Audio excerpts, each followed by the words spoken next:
How does coconut oil affect heart disease? And are there some studies out there, some scientific studies out there? One of the big factors of confusion with coconut oil is that people think that it promotes heart disease because it's saturated fat content. Mm-hmm. Now, as we discussed earlier, the saturated fat in coconut oil is different from the saturated fat in meats or in other vegetable oils. It's a medium-chain fatty acid that actually protects against heart disease. And if you go to populations around the world that have a high coconut oil consumption, mm-hmm. you find that their heart disease rates are much lower. In fact, those people with the highest coconut oil consumption have the lowest heart disease rates in the world.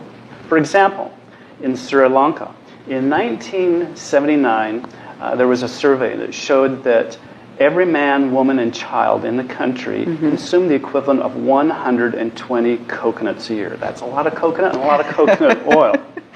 But in that year, they had the lowest rate of heart disease in the world. 1 out of every 100,000 deaths was caused by heart disease. Now compare that to America. At the same time, nearly half of the deaths were heart-related. And we don't eat hardly any coconut at all. No, we don't.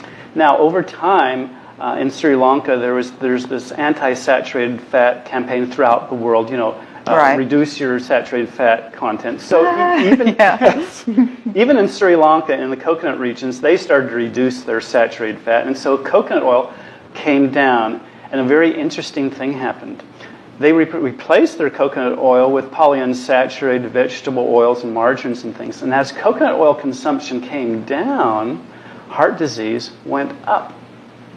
Just the opposite of what, they thought would happen. It was that apparent. It was that apparent. In the coconut growing regions of India, the same thing happened. They were told to stop eating coconut oil because it's a saturated fat. Within 10 years, the heart disease rate tripled.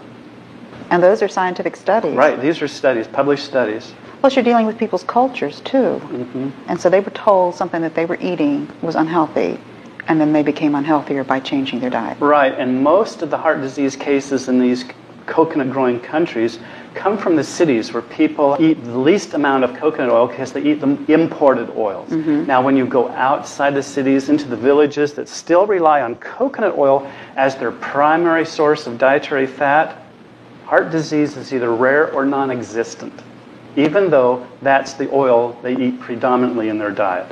And they've done studies on these people, mm-hmm. and even the oldest people of the population live to be nearly 100 years old, who have been eating coconut oil almost every day of their lives. They study these people, and they have no evidence of heart disease. They do not have high blood pressure. They have no clogging in the arteries. Yet they've been eating coconut oil for nearly 100 years, and it has cost them no problem whatsoever. Thank you, Bruce.